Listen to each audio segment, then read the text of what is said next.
Здравейте, скъпи мои, на канала Magic Soul. Сега ще задам един въпрос в два варианта. Ще бъдем ли отново заедно с човека, за когото мислите? Това са двата варианта. Ще ви изтегля на тези два варианта по една карта. Така, вариант номер 1. Тегля ги пред вас сега, за да...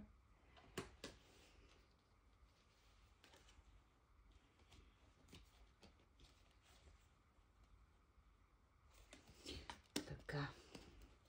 Двата варианта. Първи, втори вариант. Надявам се вече да си изпрали. Започваме с вариант номер 1. Нека видим какво ви казва човека. Времето не...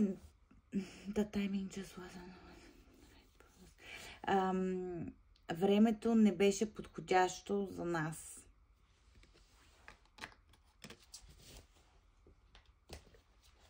Ще бъдем ли отново заедно?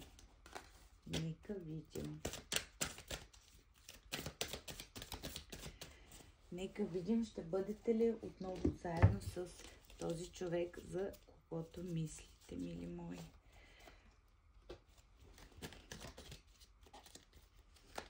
Ще бъдете ли отново заедно? Вариант номер 1. Да видим първо каква е... Много карти паднаха. Първо да видим каква е ситуацията при вас. При вас определено, мили мои, е имало главоболие. Имало е доста главоболия в тези взаимоотношения. Доста лутания насам ли, натам ли да продължа. Доста пъти сте прекрачавали комуникация помежду си.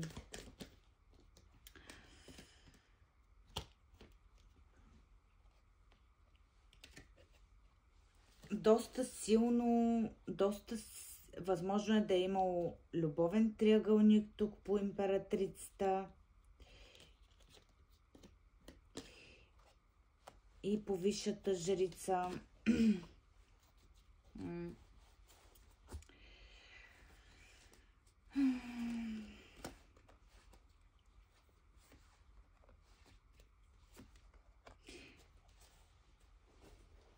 Тук по тези карти аз виждам определено доста болка. Първо. Доста болка виждам в тези взаимоотношения. Това са взаимоотношения, които са взели доста от вашата жизнена енергия. Доста ви е било трудно в тези взаимоотношения, но въпреки всичко сте научили изключително много от тези взаимоотношения и сте станали по-стабилен човек. Определено, възможно е покрай тези взаимоотношения да сте започнали нова работа, да сте се преместили, да сте отишли да живеете на друго място.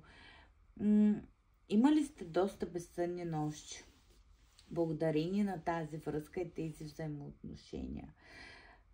Но тази връзка също ви е помогнала да промените нещо в себе си, в работен план, както виждам, да станете по-стабилни. Възможно е при някой от вас също обучение, да сте започнали да учите нещо, да се развивате. Благодарение на тези взаимоотношения, не случайно хората се появяват в живота ни. Те идват, за да ни помогнат да вървим напред. Няма такъв човек, който идва в живота ни, за да ни дръпне назад. В някои моменти ние си мислим, че идват хора в живота ни, нали, за да ни наранят, да плачем, да ни е тъжно, но не.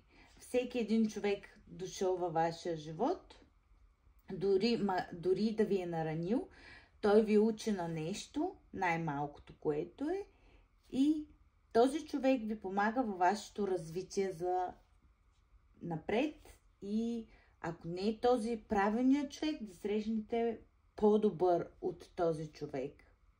И да продължите щастливи и доволни към живота си.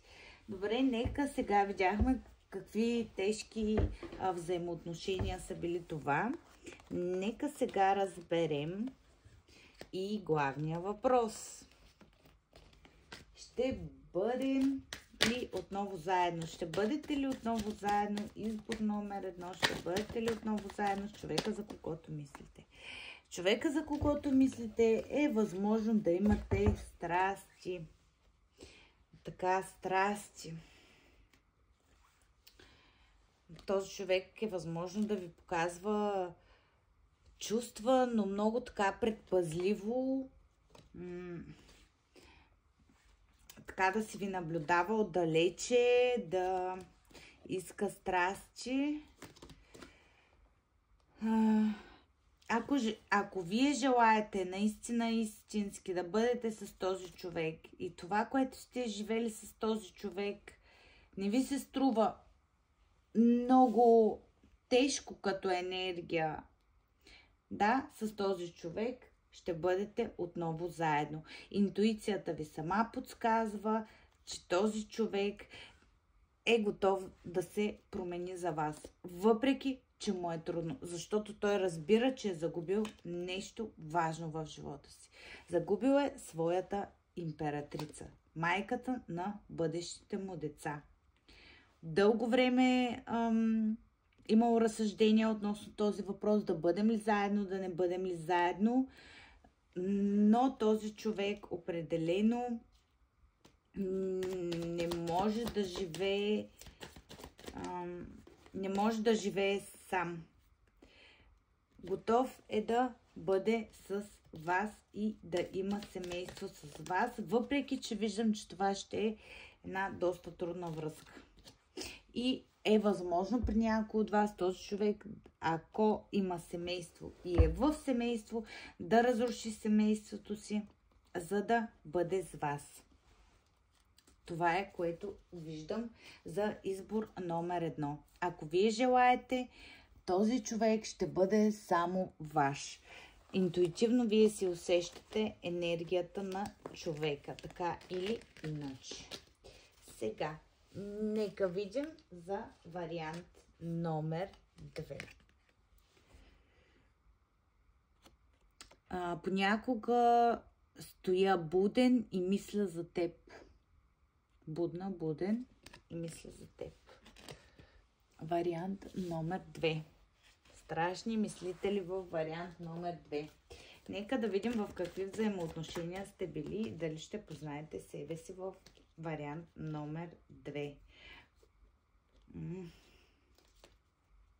Тук ми се объркаха и обърнаха всички карти при вас. Вариант номер 2. Сигурно е било объркващо. Нека видим в какви взаимоотношения сте били с човека, за когото питате. Вариант номер 2. С този човек вероятно сте имали доста сериозни взаимоотношения, дори готовност за семейство, при някой от вас дори семейство, имало е раздели и събирания, прераждане във вашите взаимоотношения. Това е човек, който е възможно вашия човек да е огнена зодия, Овен лъв или стрелец. Това е човек, с който е възможно да сте работили на едно място, също така да сте пътували към този човек. Определено тук има пътуване и някакси рязко да са прекратили, да са прекъснали взаимоотношенията. Възможно е заради някакво пътуване да са прекъснали отношенията. Дали вие сте пътували, дали човека е пътувал, но нещата са станали така доста... Да видим какви взаимоотношения на сродни души, взаимоотношения на любов, на чувства, на света, колелото на съдбата. Тук тези взаимоотношения никак не са случайни във вашия живот. И не са били случайни във вашия живот. Определено вашите взаимоотношения са много кармични. Така може да ви е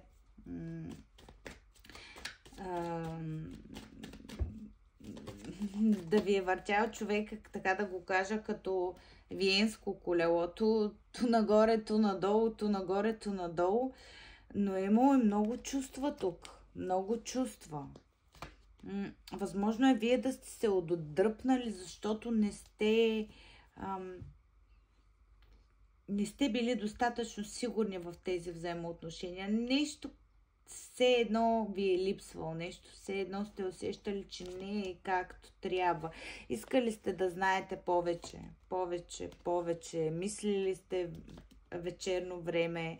Възможно е финансови недоразумения да са повлияни на вашите взаимоотношения или друг мъж да е повлиял на вашите взаимоотношения и за това да сте изпуснали човека, с когото всъщност сте можели да градите стабилни взаимоотношения. Да, изкушени сте били от някой от миналото. Някой, който пък е искал вас да задържи. Това е енергията, която усещам в какви взаимоотношения тук сте били с този човек, но определено тук е доста интересно, защото вие не сте случайно заедно. Не сте били случайно заедно с този човек, който сте си намислили. Този човек би бил доста съдбовен. Възможно е да е имал изневяра при вас от женската страна. Два мъже да са се борили за вас. Много е възможно. Някой да ви е изкушил. Да, определено много любов е имало в тези взаимоотношения. Възможно е също работа да ви е разделила, както виждам. Някакво пътуване.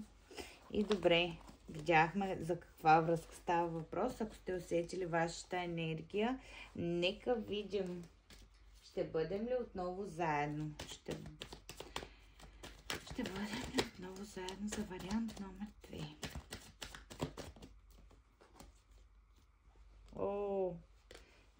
Вариант номер 2.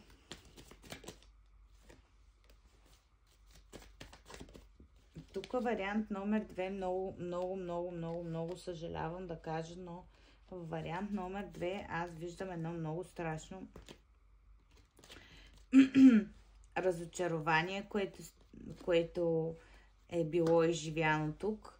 Аз не виждам с този човек да успеете да се съберете на този етап, поне, нали, при всеки ситуацията е различна. Ако искате лично четене, може да се свържете с мен на посочения номер в описанието на видеоклипа, но тук виждам просто много голямо разочарование. Определено тук е имал някой, който е пазил тайна. Имало е манипулация и пътуване. И пътувания определено, но ако направите някаква манипулация, да отидете, примерно как да го кажа дори, да плачете на човека, но не, тук е десятка, меч ми излиза и водни, и студените крале, въздушните знаци. Да, въздушните.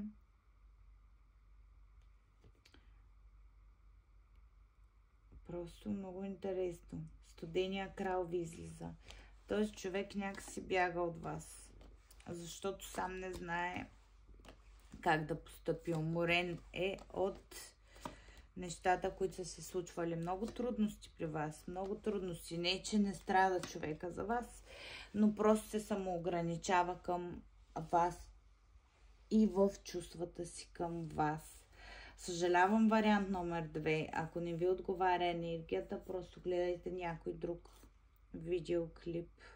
Но енергията тук е доста категорична, че събиране няма да има, поне на този етап. Благодаря ви, мили мои. Ако ви е харесало, споделяйте, харесвайте, коментирайте. Бих се радвала на обратна връзка. Много ми е интересно. Така че много благодаря. Бъдете благословени на всички вас. Бъдете благословени.